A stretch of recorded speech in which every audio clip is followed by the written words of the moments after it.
Welcome to Pride in Parsippany. I'm your host, Mayor James Barbario, and it's really nice to be back. We've been off the air for a little while, but it's good to be back, like I said.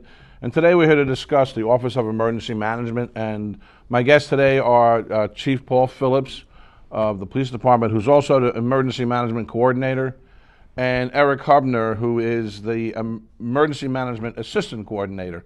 Welcome to the show, gentlemen, and thanks for coming. Thank you, Mayor. One thing I do as a mayor is I pride myself on public safety.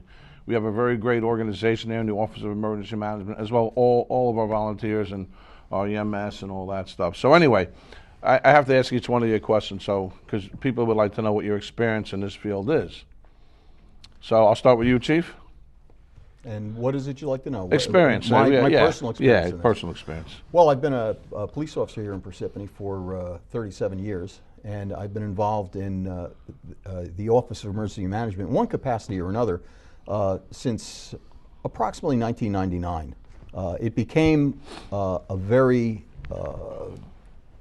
troubling, difficult issue right after 9/11, as you can imagine.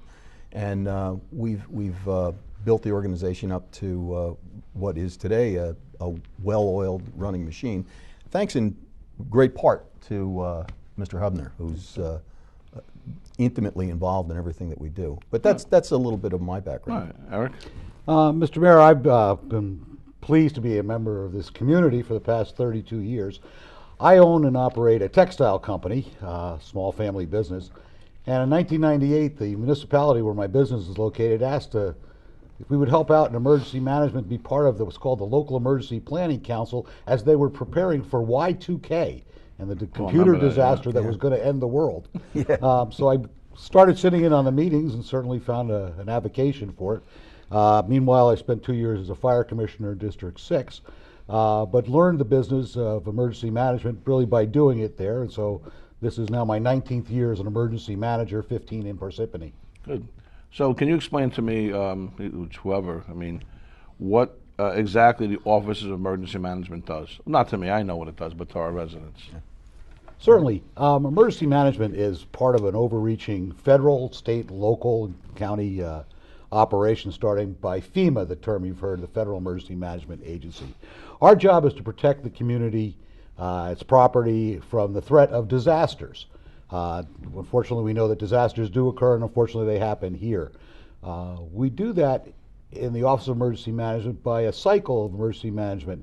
We start with a preparedness part of it, where we try to look at all the threats that might impact our community and develop plans in advance for how we would deal with them, incorporating the many departments in the town that would be affected and participate, the first responders, and put together some game plans. So that's part of what we call our emergency operations plan. It's a nice volume of 16 chapters dealing with separate sections. I think I counted the other day, and it's 650 pages long, but it's a very thorough, well-documented plan. In addition to having a plan from the town, we also encourage community preparedness as well. So after we develop our plans, unfortunately, when there's an event, a disaster occurs, we then coordinate the response, the town's response to that disaster. When a disaster is declared, the emergency manager is in charge of coordinating and making sure all the different groups work well together. Following a disaster, we go through what's called the recovery phase. That is probably the longest part of the emergency cycle, where we help restore the community back to where it was before the disaster. We help out with individual residents' recoveries and impact that help them. We deal with damage to infrastructure that may have occurred to the township. And we do this by filing for federal assistance when we have disasters, and they help to fund some of these improvements. And the last phase, or the first phase of the cycle, since it is a cycle, is called mitigation. When we identify certain hazards that threaten the community, and we can see if there's some things we can do to lessen the impact. For example, probably in our community, the most significant mitigation project was the construction many years ago, over 30 years ago, the levee along the Rockaway River in Lake Hiawatha. And for those many years, it did hold back the Rockaway River from almost annual flooding. Unfortunately, with Irene, there was just too much water and it overtopped it. But that's an example of how we work the emergency management system through that cycle. Okay.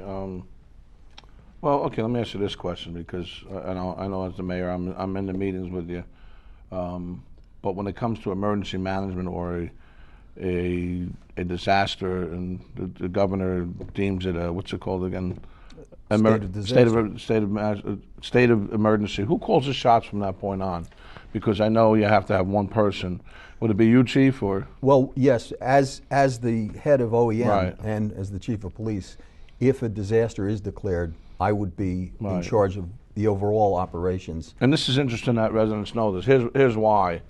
In Hurricane Irene, we have ordinances in town, and I'll give you an example, where we would have to put people up for housing and put them into apartments, but our ordinance says that a one-bedroom, you can only have one child, a two-bedroom, so at that point, the person, when there's a state of emergency declared, that I have to sign a form that I hand over the powers to the chief or to the coordinator, and you can override that ordinance for a certain amount of time. Yes, I can. During the state of emergency, in essence, as the director of the Office of Emergency Management, I can enact temporary rules in order to facilitate the recovery and mitigate the damage that's been done by whatever the Right. emergency may be. Right, so then we get to this question next. We know what we have to do, but how, like, we're a big town. I mean, Parsippany is huge. So my question is, how are we equipped to cover a town as big as Parsippany? I mean, we need equipment, we need a whole bunch of stuff like that, so. Well, yes, Parsippany is a very large town. It's the largest in Morris County, as you know. But to deal with these issues in Parsippany, we have great resources. Right. We have 100+ police force, 100+ officers on the police force. We have over 200 volunteer firefighters. We have approximately 100 volunteer emergency medical service personnel with the two ambulances that we have in town, the Rockaway Neck Ambulance and the Parsippany Volunteer Ambulance. We also have a paid ambulance system here in Parsippany, the Parsippany Emergency Medical Services. In addition to that, we have the fire companies I alluded to. There are actually 6 of them in 6 different parts of town, which is a tremendous resource for us in an emergency. And we also have the Parsippany Rescue and Recovery Unit. Right. They specialize in water rescues, in recovery issues. They have a scuba diving team, and they do heavy rescue if someone is entrapped in a vehicle, for example. They are specially trained and have the equipment to deal with that. So when you look at these resources in total, it's an enormous amount that we have to draw on. In addition to that, Mr. Hubner in particular has spearheaded the Citizens Response Team program, the CERT program. My next question, calm down.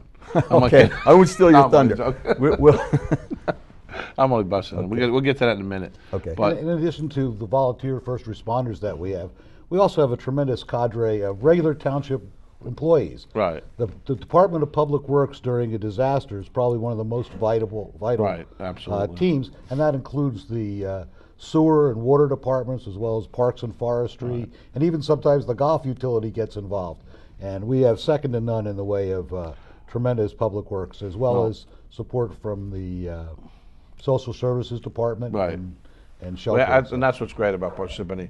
But I got to tell you, since I've been mayor since 2010, we've had many disasters. I mean, sure have. And then within that 2-year period of 2011 and 12, we had I think it was the August 28th Hurricane Irene, and then October that same year, October 28th, the ice storm, and then of course Hurricane Sandy came. And that's one that is memorable because 90% of the town was without power. Absolutely. And but what I did see during those times, it's kind of neat in the way how we progressed from each disaster. We've learned from the first disaster. Next disaster, we learned from that. So I think we're a pretty well-oiled team because you learn from, it's easy to read the books and say this is what you have to do, but when you really got to go out there and do it, it's a lot different. Now I have to tell you, I was very proud of the fact that when I was down there in every event with you guys, and especially Hurricane Irene, when we were going door to door, Hurricane Sandy was a different piece, but everybody coordinated so well together. I mean, because there was a lot of emotions that played on this. But so now, that's what makes me proud of being the mayor, because one thing we do put first is public safety. You guys do a great job.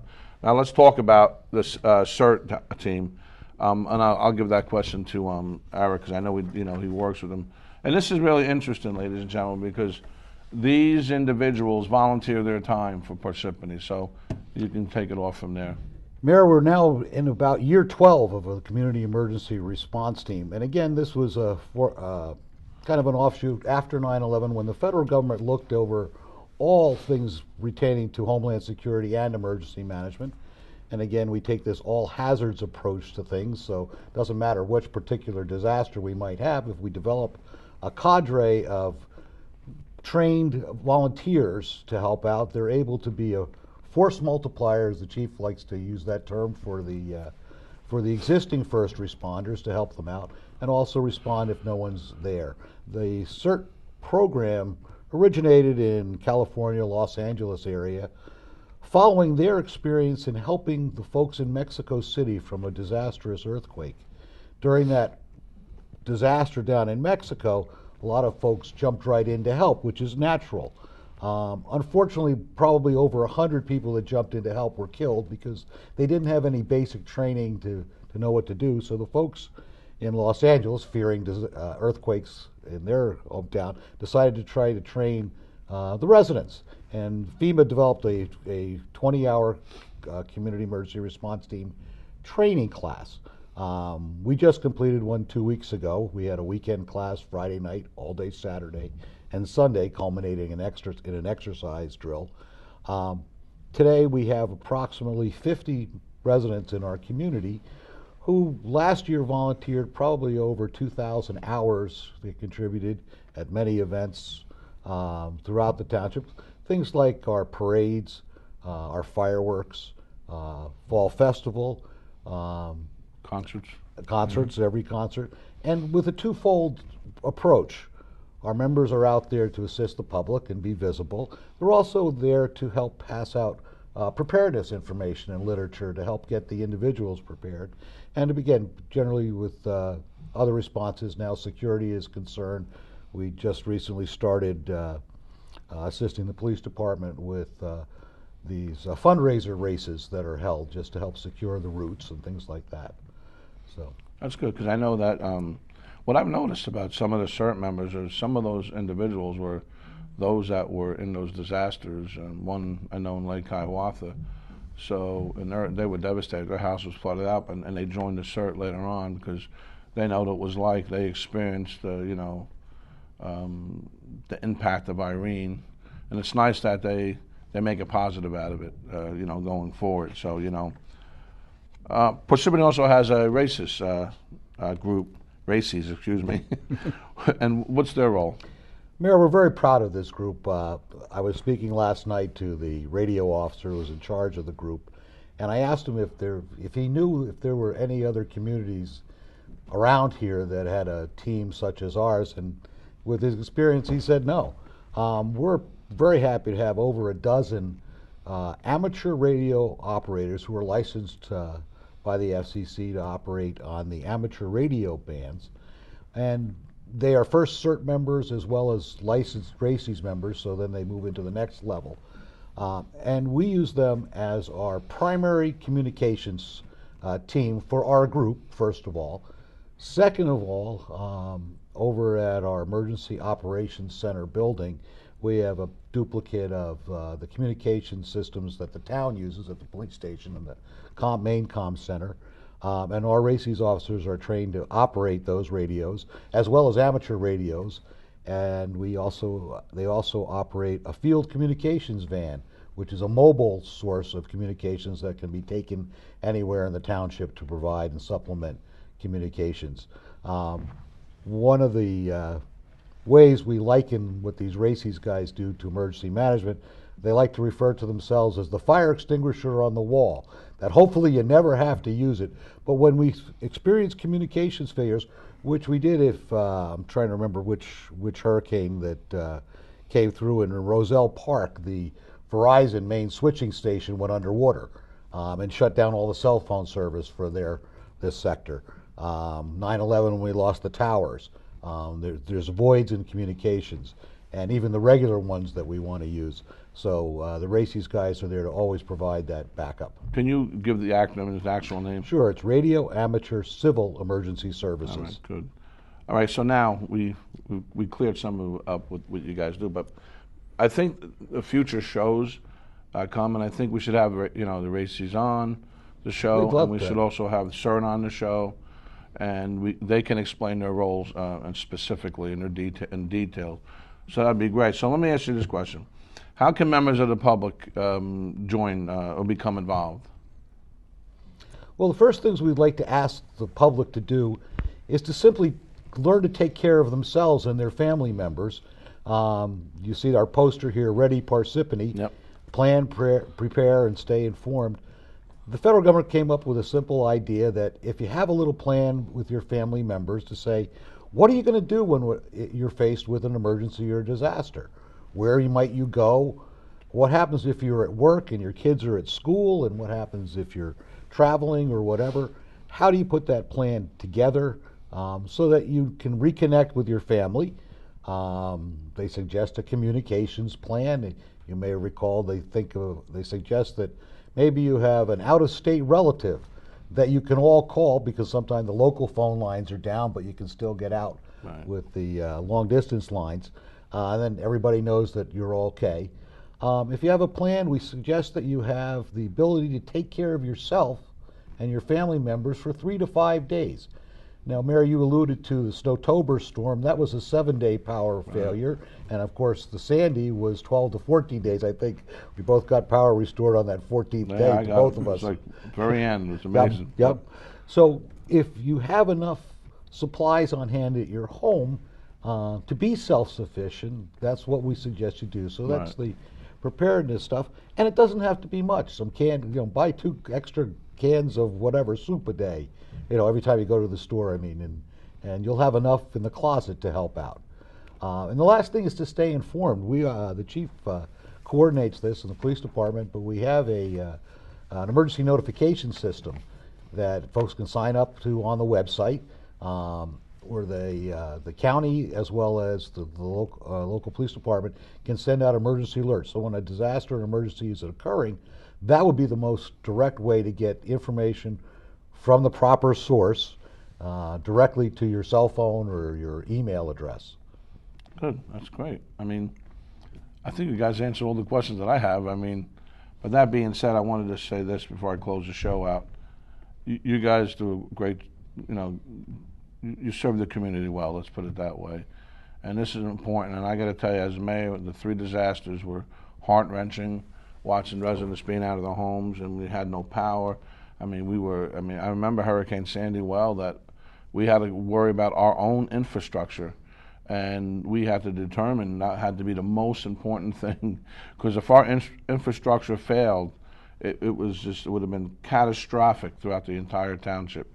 And I remember, we almost lost the ability to pump water, Correct. Almost lost the ability to pump sewer water away from the homes, and that is really scary when those types of things happen. But everybody joined forces, worked together. We never lost the power to pump water. We never lost the power.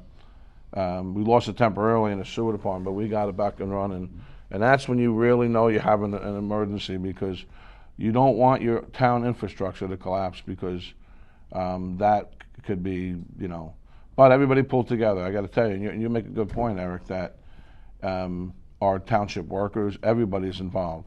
And I want the residents to know that, we always have your back, and you guys have done a wonderful job. So thank you very much, and thank you for being on the show. But before we go, I got my cups to give you. All right. This is a Pride and Parsippany cup, and that's for you, Eric. Thank you, Mr. And Mayor. that's for you, Chief. Thank you, Mayor. Mayor, if I So- could just add one more thing to your... Yes, absolutely. For anybody who would like to get some more information about either Yeah, preparedness, right.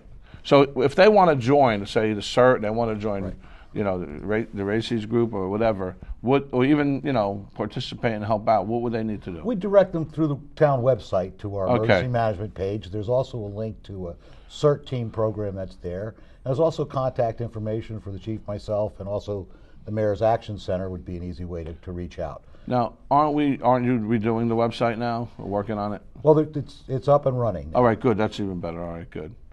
So great. So, ladies and gentlemen, I'd like to thank you for tuning in to Pride in Parsippany. And like always, God bless you. And I look forward to seeing you guys again. Thank you. Have a nice night.